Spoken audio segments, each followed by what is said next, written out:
Boa noite, pessoal. Então, hoje nossa aulinha de sexta, né? Brasil colonial. Como eu comentei com vocês lá no WhatsApp, infelizmente não foi resolvido ainda o problema do Intersaberes, então não consegui preparar a aula sobre a história da igreja, tá?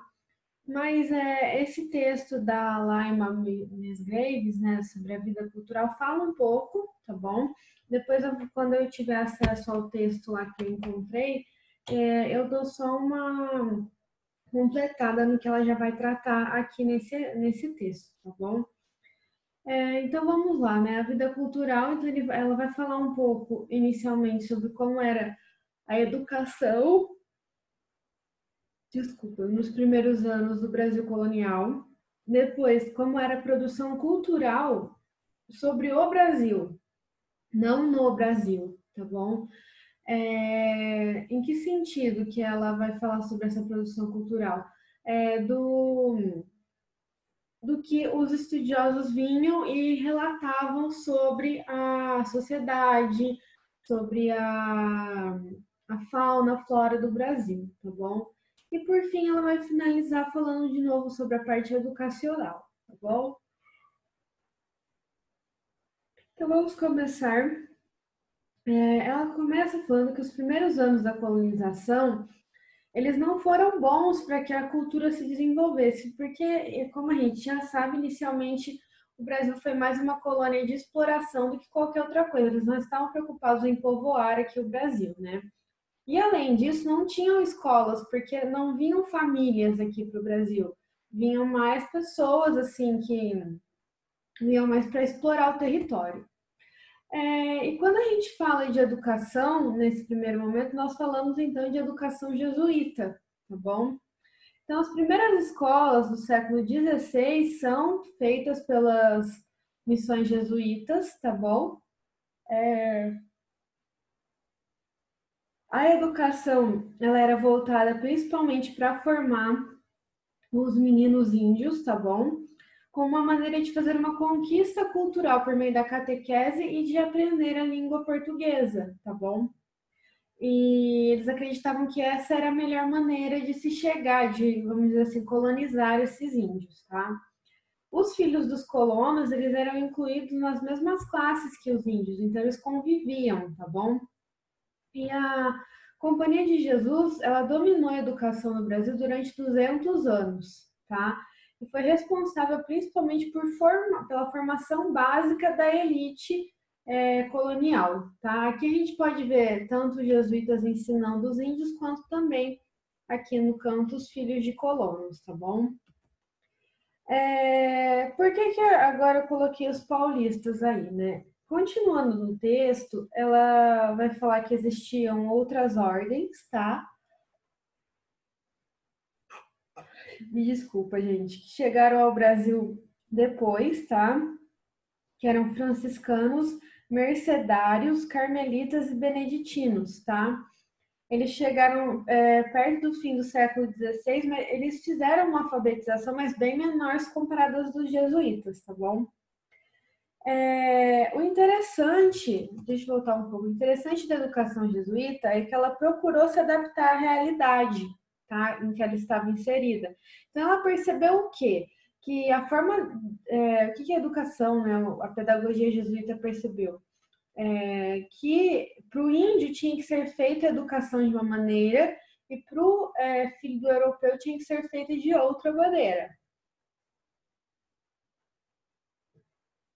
E eles foram percebendo que o ensino forçado do português para esses índios, com o passar do tempo, era esquecido, porque esse menino índio ficava um tempo ali aprendendo com os jesuítas, né? Mostrava que tinha aprendido, mas assim que ele voltava para a aldeia, ele voltava a se comunicar com os seus familiares por meio da língua tupi, né? Ou de alguma outra língua indígena. E ele ia esquecendo esse português, tá? E isso foi mostrando que não estava sendo muito eficiente a educação dos jesuítas nesse ponto, então eles tiveram que se reorganizar. A língua também, ela foi um ponto muito importante com relação também discriminação ou não das pessoas nesse primeiro momento. Por que eu coloquei os paulistas aí? Porque para os colonos europeus que chegavam ao Brasil, esses paulistas eles eram vistos como rebeldes e selvagens desde o início do século XVI, porque eles comunicavam muito mais na língua indígena do que na língua portuguesa, tá? E a gente pode ver nas imagens, né, esse contato do paulista com o índio. E durante muito tempo, até o século XVIII, muitas outras pessoas, sem ser só os paulistas, se comunicavam muito mais na linguagem indígena do que na língua portuguesa. Então foi assim um processo bem lento a entrada da linguagem portuguesa do Brasil, tá?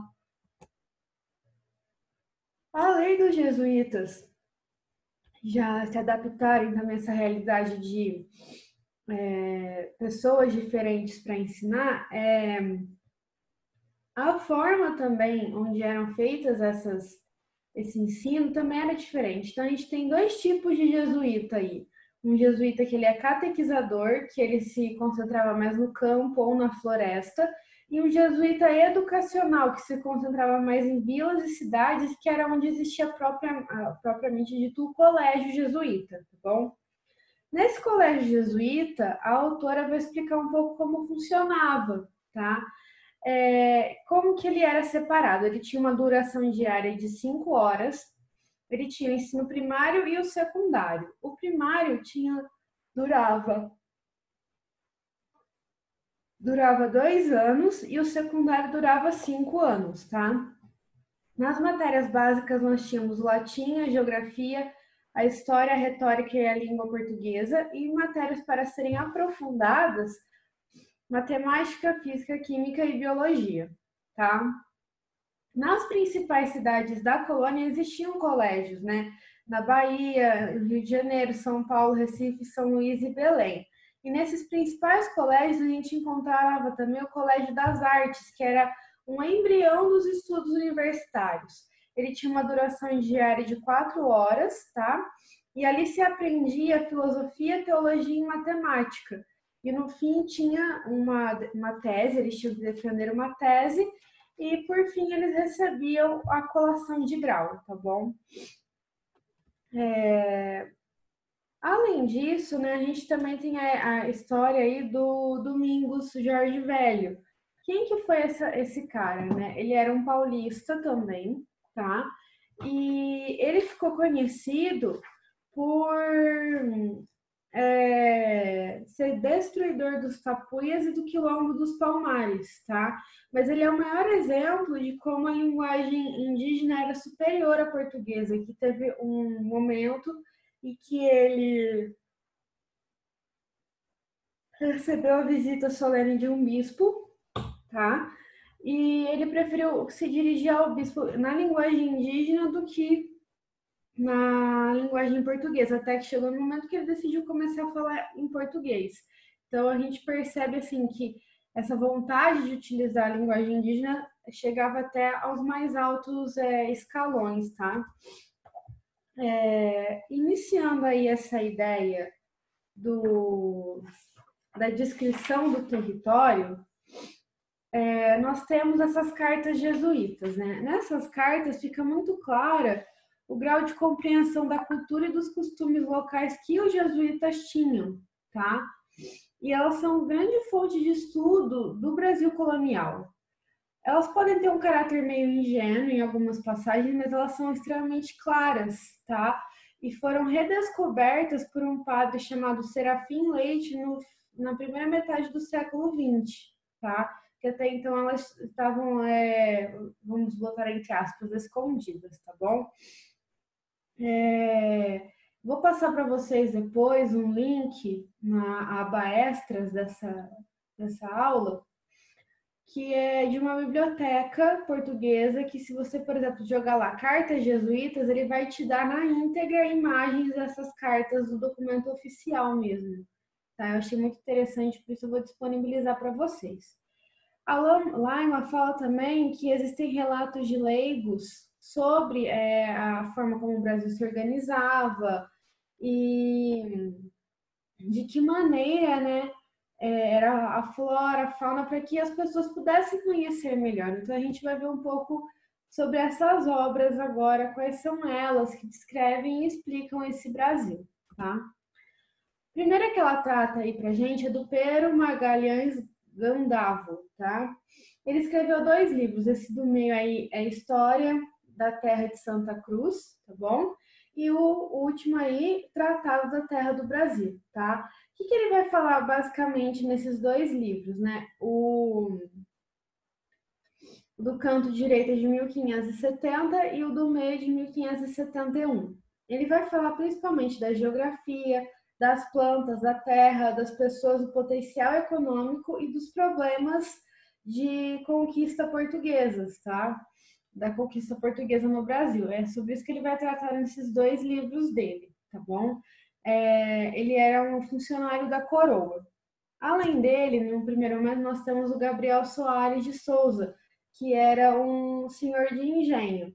Nele, ele fala mais sobre, nesse livro, que é o Tratado Descritivo do Brasil, que foi lançado em 1587, ele fala sobre o uso e os costumes locais, a fauna e a flora, tá bom?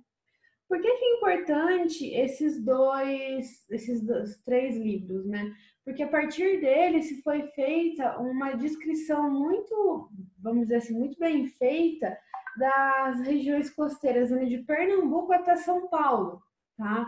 Nesse momento ainda não se falava em sertão, era mais realmente uma descrição mais da costa, tá bom? Depois nós temos aí o Ambrósio Fernandes Brandão, tá bom? Que escreveu Diálogos das Grandezas do Brasil. E a maior contribuição dele é que ele faz uma descrição da sociedade colonial, desde os senhores de engenho até os mascates, tá? E ele faz, né, uma descrição que é um diálogo entre defensores e críticos do Brasil, tá? Então, é um livro muito importante este também, já entrando aí no século XVII, tá? Conforme foi passando o tempo e foi se adentrando, né, para expandir o território, os problemas com a terra, né, para entender essa terra foram ficando cada vez maiores e complexos, tá? Quem ampliou, né, esse conhecimento dessas terras um deles foi o Fernão Cardir, que ele era um padre, ele era jesuíta, tá? E ele usou muito da experiência dos jesuítas para construir esse seu livro, tá bom? Depois nós temos a experiência dos padres capuchinhos, tá? Esses padres capuchinhos, eles são franceses e eles foram enviados numa tentativa de construir uma colônia francesa onde hoje é o Maranhão, tá bom? E quando eles chegaram ali, eles escreveram essa obra, né, intitulada História da Missão dos Padres Capuchinhos na Ilha do Maranhão e Terras Vizinhas, que é dessa maneira que ela coloca no livro, tá bom? E mais tarde, quando eles não conseguiram fazer essa colônia francesa, eles foram também, fizeram uma descrição sobre a região mais perto da Amazônia, tá bom? Então, assim, eles foram adentrando cada vez mais. Por fim, nós temos 2 franceses também, o André Tivet e Jean Delery, não sei pronunciar isso em francês, tá bom? Que eles são vindos de uma aventura francesa da Guanabara, que eles tinham a intenção de fundar uma França antártica para os huguenotes perseguidos na França, tá bom? E aí tiveram o trabalho desses 2 caras, né? O André Tivet, que é este aqui, ele era franciscano e geógrafo e fez 2 obras, só que ela não trata aqui o nome dessas obras. E esse aqui, que é o Jean Delery, ele era um huguenote, tá? E ele escreveu esse livro, Viagem à Terra do Brasil, de 1578, tá bom? E o que ele vai falar nesse livro? Ele vai descrever o horror da guerra com os portugueses, criticar o canibalismo que os índios faziam e vai omitir, e ele assim, não vai omitir os traços simpáticos dos índios. Então, ao mesmo tempo que ele critica os tupinambás, no caso, né, por serem canibalistas,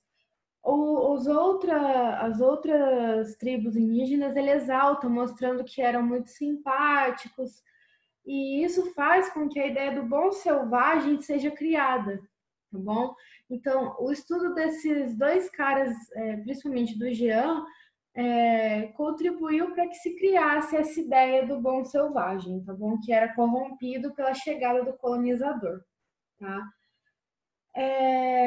Durante muito tempo, esses documentos que a gente viu até nesse ponto, eles tinham mais uma visão europeia e criadora de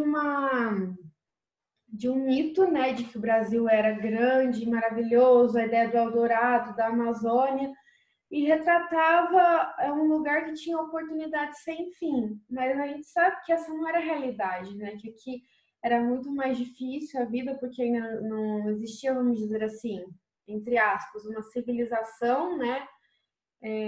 Organizada, né? Tudo ainda era muito. Estamos construindo ainda o que a gente quer aqui, tá bom? Então, até então, era um olhar muito mais europeizado do que uma coisa realmente científica.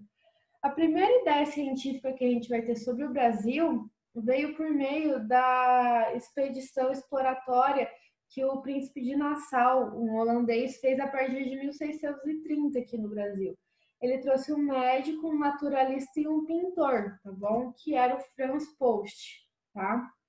Eu encontrei a página da enciclopédia do Banco Itaú, vou mandar ela para vocês também, que existem outras obras dele que vocês podem ver. E a riqueza de detalhes dessas obras, do que era o Brasil naquela época, é maravilhosa. Tá bom? A gente pode ver um pouco aí nessas duas imagens. Além do Franz Post, a gente tem o Albert Eckhout, tá? Ela escreveu errado aqui no livro, ela colocou Tomás Eckhout, mas é Albert Eckhout, tá bom? Que é um dos mais populares, né? Que são essas obras que a gente pode ver aí na tela, tá bom? Que ele era um retratista, ele fazia pinturas de pessoas, né? A gente pode colocar. Quando a gente fala de obras literárias no início do Brasil, a gente fala do padre Antônio Vieira, tá? Tanto em cartas quanto nos seus sermões, tá bom? E ele defendia os índios, ele combatia o preconceito danoso contra os judeus e os cristãos novos e propagou uma visão capitalista de economia, tá? Então ele, vamos dizer assim, ele era um padre, mas ele era à frente do seu tempo neste momento, tá bom? O que fez com que ele fosse levado à prisão. Entre parênteses, aqui ela faz um comentário muito pessoal falando que, por mais que os textos do padre Antônio Vieira sejam muito densos e pesados para nós hoje em dia, para quem tiver um pouco mais de paciência, eles se tornam fantásticos, tá bom? Nunca cheguei a ler, mas estou passando a informação que ela disse, tá bom?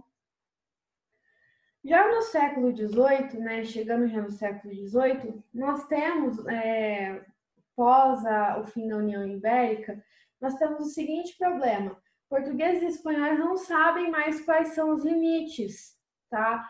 De onde é que um vai colonizar e onde o outro vai colonizar. Ou seja, o Tratado de Tordesilhas não existia mais, ele não era cumprido. Por conta disso, ambos os governantes portugueses e espanhóis mandam que algumas expedições vão fazer estudos aí dos rios e das fronteiras, tá? Mas o que acontece? A Espanha mandou pessoas para suas regiões que não tiveram uma preocupação tão grande de fazer isso. Enquanto do lado português, a gente teve o Alexandre de Gusmão, que é esse cara aí, tá? Que foi muito importante para esse momento aí da história da construção da fronteira do Brasil.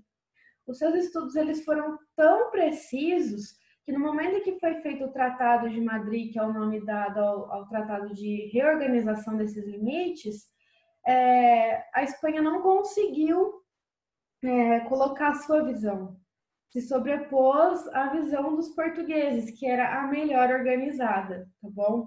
Então a gente pode ver aí no mapa, né, a linha aí do Tratado de Tordesilhas, né, que não era mais seguido. Então nesse Tratado de Madrid admitiram que não estavam mais seguindo o Tratado de Tordesilhas, tá? Cadê o mouse aqui? Aí. Então, essa linha aqui de separação não existia mais. Então, nós temos aqui agora esse formato estranho do Brasil, que é o Tratado de Madrid, em 1550. Em 1577, a gente tem o Tratado também de Santo Ildefonso, que vai acrescentar esse pedacinho aqui no sul do Brasil.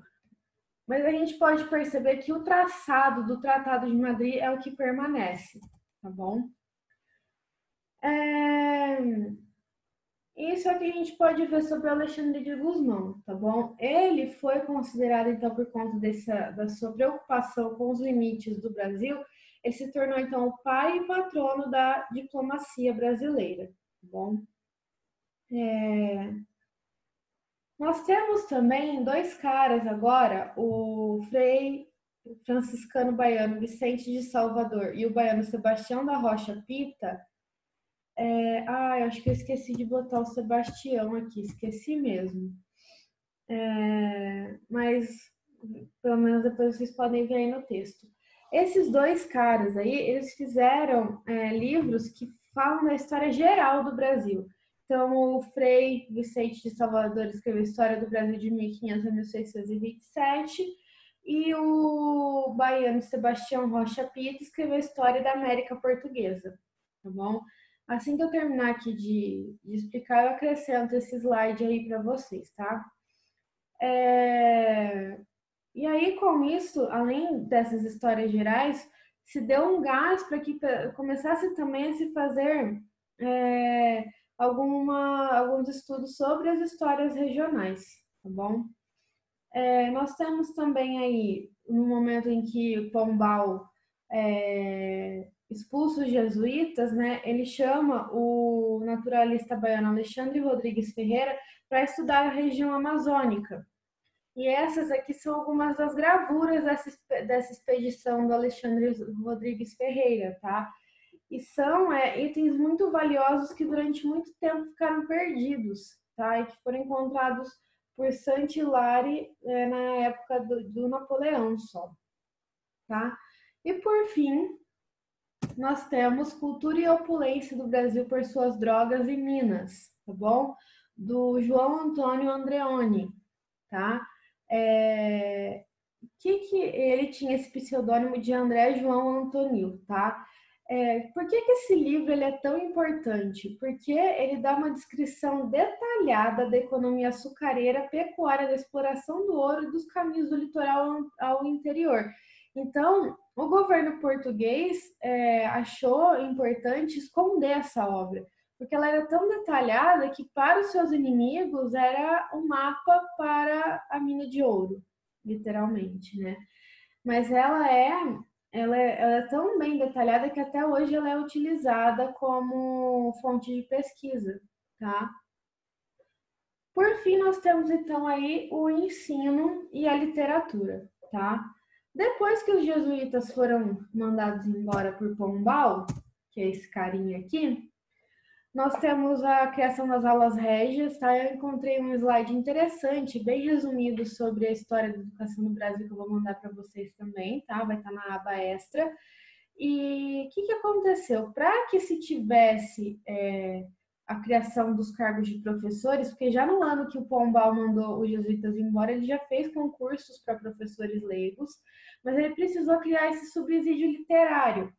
O que era esse subsídio literário? Era um imposto sobre a carne e a aguardente para que se pudesse pagar os professores.